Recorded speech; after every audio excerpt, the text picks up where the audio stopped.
Chittagong customs bond commercial welfare অ্যাসোসিয়েশনের আনন্দ ভ্রমণ 2025 অনুষ্ঠান সম্পন্ন হয়। এতে অনুষ্ঠান সভাপতিত্ব করেন মোহাম্মদ আশরাফুজ্জামান মিয়া। অনুষ্ঠান পরিচালনা করেন সংগঠনের সাধারণ সম্পাদক আনিসুর রহমান। চট্টগ্রাম ওয়াসার মোড় হতে রাঙ্গামাটি 2 দিন ব্যাপী অনুষ্ঠান হয়। ঘোরাঘুরি, নাচ গান, খাওয়া দাওয়া, খেলাধুলা, রেফেল ড্র, আনন্দ উল্লাসে মেতে ওঠেন সবাই। এই জন্য তারুণ্য খুঁজে পেলেন সবাই। পুরস্কার প্রাপ্তরা পুরস্কার পেয়ে খুশিতে আত্মহারা হলেন সকলে।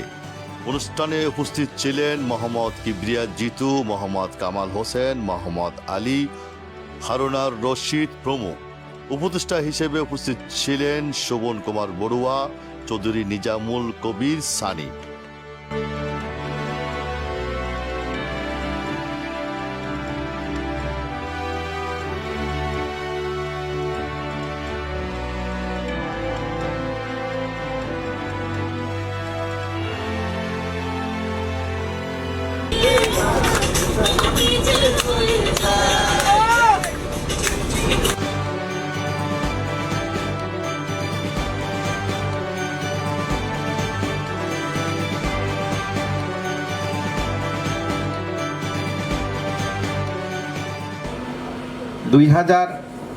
আমাদের যে আনন্দ ভবন, আমরা প্রতি বছরে এরকম একটা আনন্দ ভবন করতে চাই।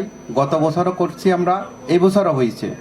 তো সেই জন্য আমরা প্রতি বছর যেন এরপরে আরও সুন্দরভাবে করা যায়, সেই জন্য আমি আপনাদের কাছে প্রত্যাশা করব আপনারা সবাই সহযোগিতা করবেন। এই যে আজকে আমরা সুন্দর একটা ফুটবল খেলা উপহার দিয়েছি, এই আনন্দ ভবনের জন্য আমাদের অনেক পরিশ্রম হয়েছে, আমাদের অনেকগুলি ভাই অনেক পরিশ্রম করেছে।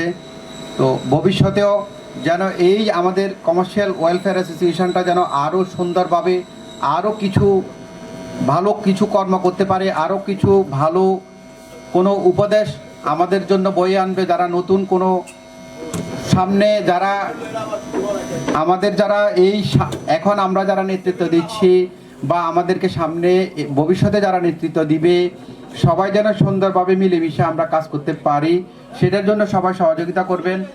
আমাদের মাঝে আছেন আমাদের বিগত মেয়াদের যে ছিল আমাদের সভাপতি শোভন কুমার বড়ুয়া আছেন দাদা। তারপরে আমাদের যে সিনিয়র মেম্বারগুলি আছে, অনেক সিনিয়র মেম্বার যাদের সাথে আমাদের কখনো দেখা হয় না।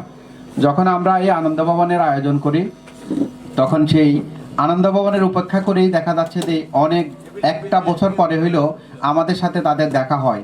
এই বন্ধনটা যেন সবসময় থাকে, আপনারা সবাই এই বন্ধনটা রাখার জন্য সবাই চেষ্টা করবেন, এটাই আমার প্রত্যাশা। এবং সবচাইতে যেটা গুরুত্বপূর্ণ কথা সেটা হচ্ছে যে একা চেষ্টা করলে কোনো কিছুই হয় না, সবাই মিলে চেষ্টা করলে অনেক বড় কিছু হয়। আমি আশা করব যে কোনো সময় আপনারা সবাই মিলে চেষ্টা করবেন যেন এটা সুন্দরভাবে পরিচালিত হয়, আরও সামনের দিকে এগিয়ে যায়। আসসালামু আলাইকুম। সংগঠনকে প্রথমে নিজের অন্তর ধারণ করতে হবে। সেই সংগঠনটা কি, সেই সংগঠনটা আমি সংগঠনটাকে কি পেয়েছি সেটা বড় কথা না, আমি সংগঠনটাকে কি দিতে পেরেছি সেটা হচ্ছে বড় কথা। এবং আমরা যে অনুষ্ঠানটা সুন্দরভাবে করতে পারলাম, আগামীতে যাতে আমরা সবাই একসঙ্গে করতে পারি, সেজন্য আমরা সবাই আবার ঐক্যবদ্ধভাবে সামনে এগিয়ে যাবো। আজকে এরকম একটা অনুষ্ঠানে দাওয়াত পেয়ে আমি আসলে কৃতজ্ঞ। এত সুন্দর একটা অনুষ্ঠান।